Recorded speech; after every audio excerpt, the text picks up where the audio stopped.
నమో గణపతయే. ఓం శ్రీ గణేశాయ నమః. ఓం నమో బృహస్పతయే. ఓం నమస్తస్మై బ్రహ్మణే. ఓం విష్ణవే నమః. ఓం శ్రీమత్సుందరమీశానం శ్రీమత్సిద్ధివినాయకం షణ్ముఖం స్కందమానందం బ్రహ్మాణం విష్ణుమాశ్రయే. యస్యాజ్ఞయా జగత్స్రష్టా విరించిః పాలకో హరిః సంహర్తా కాలరుద్రాఖ్యః నమస్తస్మై పినాకినే. స్కాంద పురాణాంతర్గతమైనటువంటి కార్తీక మాస మాహాత్మ్యాన్ని మనం ఇప్పుడు చెప్పుకోబోతూ ఉన్నామండి.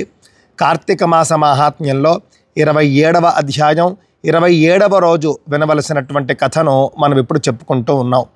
వశిష్ఠ మహర్షి జనక మహారాజుకు చెబుతూ ఉన్నాడు. అత్రి మహర్షి అగస్త్యునికి చెబుతూ ఉన్నాడు కార్తీక మాస మాహాత్మ్యం. అందులో భాగంగా భక్తుడి గొప్పదనం, మహావిష్ణువు యొక్క భక్తుడి గొప్పదనం. భక్తుడైతే చాలు, ఆయన భక్తుణ్ణి రక్షించుకోవడానికి ఎంత దూరమైనా వెళతాడు, భక్త పరాధీనుడాయన అని చెప్పేసి స్పష్టంగా చెప్పేటటువంటి అంబరీషుని కథ నిన్నటి వరకు మనం చెప్పుకున్నాము. మొన్న నిన్న కూడా అంబరీషుని కథే మనం చెప్పుకున్నామండి. దుర్వాస మహర్షి అంబరీషుణ్ణి అన్యాయంగా శపించడము, అంబరీషుణ్ణి రక్షించడం కోసం దుర్వాస మహర్షి మీదకు సుదర్శన చక్రం రావడం, సుదర్శన చక్రానికి భయపడి సుదర్శన చక్రం వెంట తరుముతూ ఉంటే అంబరీషుడు అన్ని లోకాలు తిరుగుతూ చివరికి విష్ణు లోకానికి వెళ్ళడము ఇంతవరకు చెప్పుకున్నామండి. ఆ సందర్భంలోనే అంతకుముందు దుర్వాస మహర్షి 10 శాపాలు ఇచ్చాడు. అంబరీషుడికి తెలియకుండానే మహావిష్ణువు అంబరీషుడు యందు ప్రవేశించి ఆ శాపాలను తీసుకున్నాడండి. తీసుకున్న తరువాత మళ్ళీ శపించబోతూ ఉంటే సుదర్శన చక్రం రావడం, దానికి భయపడి ఆయన అన్ని లోకాలు తిరిగి చివరకు విష్ణులోకానికి వెళ్ళడం వరకు మనం చెప్పుకున్నాం. మహావిష్ణువు ఏ విధంగా దుర్వాస మహర్షిని తప్పు పట్టాడు అంటే దుర్వాస మహర్షి చేసినటువంటి తప్పును మహావిష్ణువు ఏ విధంగా చెప్పాడు, చాలా జాగ్రత్తగా మాట్లాడతాడు మహావిష్ణువు కూడా. దుర్వాసుడు సామాన్యుడు కాదు కాబట్టి ఆయనకు ఏ విధంగా చెప్పి అర్థం చేయించాలో ఆ విధంగా ఆయన అర్థం చేయిస్తాడండి. అన్ని వివరాలు కూడా చెబుతూ ఉంటాడు. నా భక్తుడైనటువంటి అంబరీషుణ్ణి అన్యాయంగా నువ్వు ఈ విధంగా శపించావు అనే విషయాన్ని నొక్కి చెబుతాడు మహావిష్ణువు. అంబరీషుడు చేసిన తప్పు లేదు, తప్పు చేసి ఉంటే కనుక నువ్వు శపించవచ్చు, కాదని చెప్పటం లేదు నేను. అంబరీషుడు చేయని తప్పుకు అన్యాయంగా శపించావు కాబట్టే నేను శిక్షించాల్సి వచ్చింది అని చెప్పేసి నిన్ను అంబరీషుడే కాపాడాలి తప్ప మేమెవరూ ఏమీ చేయలేం. కావున నీవు అంబరీషుడు వద్దకే వెళ్ళు, అంబరీషుణ్ణి శరణు వేడు, ఆయన అభయం ఇస్తే కనుక అప్పుడు సుదర్శన చక్రం శాంతిస్తుంది అని చెప్పగా ఈయన అంబరీషుడు వద్దకు వెళ్ళడానికి సిద్ధపడ్డాడండి. మహావిష్ణువు ఇక్కడ అంబరీషుడు గొప్పదనాన్ని చెబుతూ ఉన్నాడండి. ఏమిటి అనంటే పూర్వకాలంలో క్షత్రియులు చక్రవర్తులు తన రాజ్యంలో ఉన్నటువంటి ప్రతి వ్యక్తిని కూడా రక్షించే బాధ్యతను తీసుకునేవారండి. చాలా చక్కగా సంరక్షణ అనేది ప్రజా సంరక్షణ. ఒక్కడికి అపకారం కలిగినా కూడా వాళ్ళకు నిద్ర పట్టేది కాదు. అసలు వాళ్ళను రక్షించేంత వరకు వాళ్ళు అసలు శాంతించేవారు కాదు. ఎవరితోనైనా యుద్ధం చేసేవారు. తన రాజ్యంలో ఒక మనిషికి, ఒక జీవికి ఏదైనా కీడు కలుగుతూ ఉన్నది అని అంటే కనుక వాళ్ళను రక్షించడానికి నాటి రాజులు ఎంత దూరమైనా వెళ్ళేవారు, ఏ లోకాలకైనా వెళ్ళేవారు, ఎవరితోనైనా యుద్ధం చేసేవారు. అలాంటి సందర్భంలో తన రాజ్యంలో ఒక మహర్షి మహాతపస్వి తప్పు చేశాడు. చేసినప్పటికీ కూడా విప్రోత్తముడు, ఆయన సకల వేదాలను అధ్యయనం చేసినటువంటి శివాంశ సంభూతుడు, సామాన్యుడు కాదు. నా వల్ల ఆయనకి ఇప్పుడు ప్రాణహాని వచ్చింది అని అంబరీషుడు చింతిస్తూ ఉన్నాడు అని మహావిష్ణువు చెబుతూ ఉన్నాడు. అంబరీషుడు ఏం చేస్తున్నాడు అక్కడ రాజ్యంలోని? దుర్వాసుడు ఇక్కడ వైకుంఠలోకానికి కూడా వచ్చి మహావిష్ణువుని శరణు వేడుతూ ఉంటే అంబరీషుడు తన రాజ్యంలో మంత్రులతో కలిసి దుర్వాసుడికి బాగా అయింది అని చెప్పేసి అనుకోవటం లేదు. చాలా బాధపడుతున్నాడు అంబరీషుడు. నా వల్లనే దుర్వాసుడికి ఈ పరిస్థితి వచ్చింది, దుర్వాసుడు అంతటి మహాత్ముడికి, విప్రోత్తముడికి ఈ పరిస్థితి రావడం మంచిది కాదు, నాకు శ్రేయస్కరం కాదు, మన రాజ్యానికి శ్రేయస్కరం కాదు. దుర్వాసుడికి ఏమాత్రం కీడు జరిగినా కూడా బ్రహ్మహత్య పాతకం వచ్చేస్తుంది. అందువల్ల దుర్వాసుడిని ఏ విధంగా రక్షించాలి అని చెప్పేసి అంబరీషుడు సమాలోచనలు చేస్తూ ఉన్నాడండి. అలా సమాలోచనలు చేస్తూ ఉన్నటువంటి అంబరీషుడు వద్దకు నువ్వు వెళ్ళి శరణు వేడు అని చెప్పేసి మహావిష్ణువు చెప్పాడు. ఇత్యుక్త్వా తం పునఃప్రాహ భగవాన్ పురుషోత్తమః స్వభక్త పాలనాధిక్యం ప్రశంసన్నివ కుంభజ. తన భక్తుల్ని రక్షించడమే ముందు కర్తవ్యంగా పెట్టుకుంటాడు మహావిష్ణువు. అందులో భాగంగానే దుర్వాసుడైనా ఎవరైనా సరే ఆయన లెక్క చేయడు, ఆయన భక్తుడై ఉండాలి. అదేవిధంగా న్యాయంగా ఉండేవాడై ఉండాలి, ధర్మంగా ఉండేవాడై ఉండాలి. తన భక్తుడై అన్యాయంగా ఉంటే కనుక దుర్వాసుడిని శిక్షించేంత వరకు మహావిష్ణువు వెళ్ళేవాడు కాదు. కావున అంబరీషుడు గొప్పవాడు, ధర్మాత్ముడు, సత్వగుణ సంపన్నుడు, మహావిష్ణు భక్తుడు. ఇన్ని లక్షణాలు ఆయనలో ఉన్నాయండి. అందువల్లనే మహావిష్ణువు రక్షిస్తూ ఉన్నాడు. కావున ఇక్కడ మనకేమర్థమవుతూ ఉన్నది? భగవద్భక్తి ఉంటే చాలు, ఎన్ని తప్పుడు పనులు చేసినా కూడా చెల్లుతుంది అని చెప్పుకు తిరిగే వాళ్ళు చాలామంది ఉంటారు. దైవభక్తులం మేము ఉపాసకులం, మేము ఏమైనా చేయవచ్చు. ఇది చాలా తప్పండి. భగవదుపాసన మనకు ధర్మాన్ని నేర్పాలి.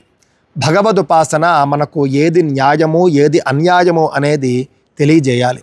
అంతేకాని భగవదుపాసన అహంకారాన్ని తెచ్చిపెట్టకూడదు. ఇది మనకు ఈ యొక్క అధ్యాయంలో మనకు అర్థమవుతూ ఉన్నదండి. సరే, అంతసేపు దుర్వాసుడికి చెప్పవలసినదంతా కూడా మహావిష్ణువు చెప్పాడు. దుర్వాసుడు భీతిల్లిపోయాడు, భయపడిపోయాడు. సుదర్శన చక్రం ఇంకా తనను సంహరించేస్తుంది, సుదర్శన చక్రానికి తిరుగే ఉంది అని చెప్పేసి అనుకుంటూ ఉన్నటువంటి సందర్భంలో మహావిష్ణువు గట్టిగా మందలించాడు. గట్టిగా మందలించడం ద్వారా దుర్వాసునికి తగిన బుద్ధి చెప్పిన తర్వాత దుర్వాసునితో ఈ విధంగా అంటూ ఉన్నాడండి. జగత్ పరిపాలకుడు మహావిష్ణువు, ఆయన కరుణ, ఆయన యొక్క కోపం అన్నీ లోక కళ్యాణం కోసమే. ఎంత బాగుంటుందో చూడండి మహావిష్ణువు యొక్క వ్యవహారం. అంటే ఒక పాలకుడికి ఉండవలసినటువంటి లక్షణాలవన్నీ కూడా అయిపోయింది. దుర్వాసుడు తప్పు చేశాడు, దుర్వాసుడికి విధించవలసినటువంటి శిక్ష అప్పటికే విధించేశాడు. ఆ యొక్క సుదర్శన చక్రం తరుముతూ రావడము, ఈయన నన్ను కాపాడండి నన్ను కాపాడండి అని చెప్పేసి అన్ని లోకాలు తిరగడం, ఇంతకంటే శిక్ష ఉంటుంది దుర్వాసుడికి. శిక్షించేశాడు. కావున అప్పుడు దుర్వాసుడితో అంటూ ఉన్నాడు ఈ విధంగా, ఓ బ్రాహ్మణోత్తమ, నీవు శాపం అనేటటువంటి ఒక నెపంతో రాజేంద్రుడికి ఇచ్చినటువంటి వరాన్ని నేను పరమ సంతోషంగా స్వీకరిస్తూ ఉన్నాను. నువ్వు శాపం అనే నెపంతో అంబరీషుడికి ఇచ్చినటువంటిది శాపం కాదు, వరమే. ఎందుకు అనంటే అది భవిష్యత్తులో లోక కళ్యాణ కారకం అవ్వబోతూ ఉన్నది. దాన్ని నేను చాలా సంతోషంగా స్వీకరిస్తూ ఉన్నాను అని చెబుతూ ఉన్నాడు. లోకంలో వేదాధ్యయన సంపన్నులకు ఎప్పుడూ గౌరవం ఉండాలి, వారి మాటకు ఎప్పుడూ గౌరవం ఉండాలి. అందువల్లనే నేను నీ శాపంతో కానీ వరంతో కానీ సంబంధం లేకుండా కూడా నేను దశావతారాలను నేను ధరించగలను. అయినప్పటికీ కూడా ఇక్కడ నిన్ను నిమిత్త మాత్రుడుగా చేసుకుంటూ నీ యొక్క శాపాన్ని అవకాశంగా తీసుకుంటూ నేను దశావతారాలు ధరించబోతూ ఉన్నాను అని పరిపరి విధాల దుర్వాసుడికి చెప్పవలసినవన్నీ చెప్పి దుర్వాసుడిని చివరికి ఊరడించి భవిష్యత్తులో ఇలాంటి తప్పు ఎప్పుడూ చేయకు అని చెప్పేసి నువ్వు వెళ్ళి అంబరీషుడిని శరణు వేడు, ఆయన చూసుకుంటాడు, మీ ఇద్దరికీ కూడా మంచి జరుగుతుంది, మీ ఇద్దరికీ మేలు కలుగుగాక అని చెప్పేసి మహావిష్ణువు ఆశీర్వదించి దుర్వాసుడిని వెనక్కి పంపించాడండి. దుర్వాసుడు మళ్ళీ హుటాహుటీన అంబరీషుడు వద్దకు వెళ్ళాడు. దుర్వాసుడు ఆ విధంగా వస్తూ ఉంటే ఈయన ఇంకా జీవించే ఉన్నాడు అమ్మయ్య అని చెప్పేసి అంబరీషుడు సంతోషించాడు. కానీ ఇంకా భయంగానే ఉన్నాడు. దాంతో ఏం చేశాడంటే దుర్వాసుడి భయాన్ని పోగొట్టాలి, దుర్వాసుడిని రక్షించాలి అని చెప్పేసి అంబరీషుడు సంకల్పించుకున్నాడండి. ఎంత గొప్పవాడో చూడండి అంబరీషుడు. ఎప్పుడూ కలలో కూడా ఇతరులకు కీడు తలపెట్టని వాడండి. నిజానికి తప్పు చేసిన వాళ్ళను శిక్షిస్తాడు ఒక రాజుగా, అంతే తప్ప దుర్వాసుణ్ణి అంత మహిమాన్వితుణ్ణి అలా భయపెట్టినందుకు, ఆ విధంగా జరిగినందుకు నేనే కారణము అని చెప్పేసి చాలా చాలా బాధపడిపోతూ ఉన్నాడు. దుర్వాసుణ్ణి ఏ విధంగా అయినా సరే రక్షించాలి అని చెప్పేసి ఆయన అనుకుంటూ ఉండగా దుర్వాసుడు వచ్చాడు. దుర్వాసుడు వచ్చిన తర్వాత మళ్ళీ మహర్షికి సాష్టాంగ నమస్కారాలు చేశాడు. అంబరీషుడి యొక్క గొప్పదనం చూసి దుర్వాసుడు చలించిపోయాడండి. చలించిపోయి, అంబరీష, నువ్వు ఎంత ఉన్నతుడివి, ఎంత ఉత్తముడివి, నేను గుర్తించలేకపోయాను అని చెప్పేసి క్షమించమని చెప్పి అంబరీషుడిని దుర్వాసుడు కౌగిలించుకున్నాడండి. అసలు దుర్వాసుడంతటి వాడు క్షమించమని అడగడము, అంబరీషుణ్ణి కౌగిలించుకోవడం ఇదంతా కూడా మామూలు విషయం కాదు. దుర్వాసుడంతటి వాడికి తాను చేసినటువంటి తప్పు తెలిసింది, అంబరీషుడి యొక్క గొప్పదనం కూడా తెలిసింది. నాటి రోజుల్లో చూడండి చక్రవర్తులు ఎలా ఉండేవారో చూడండి. ఎక్కడ ఎలా ఉండాలో తెలుసు, ఏం చేయాలో తెలుసు, ఎలా చేయాలో తెలుసు, ధర్మం అంటే ఏమిటో తెలుసు, అర్థం అంటే ఏమిటో తెలుసు, కామ మోక్షాలంటే ఏమిటో తెలుసు. నాటి రాజులు ఏ ఒక్క జీవికి కూడా అన్యాయంగా కీడు జరగడానికి ఇష్టపడేవారు కాదండి. అందరూ బాగుండాలి, సర్వే జనా సుఖినో భవంతు అన్నది మన రాజుల యొక్క రక్తంలో ఉండేది, వాళ్ళ యొక్క పరిపాలనలో ఉండేదండి. సర్వే జనా సుఖినో భవంతు, అందరూ బాగుండాలి. సర్వే అంటే ఎవరు మరి, ఎవరు పెడితే వాళ్ళ? ధర్మంగా ఉన్న ప్రతి ఒక్కరూ బాగుండాలి అని చెప్పేసి కోరుకుంటూ ఉండేవారు.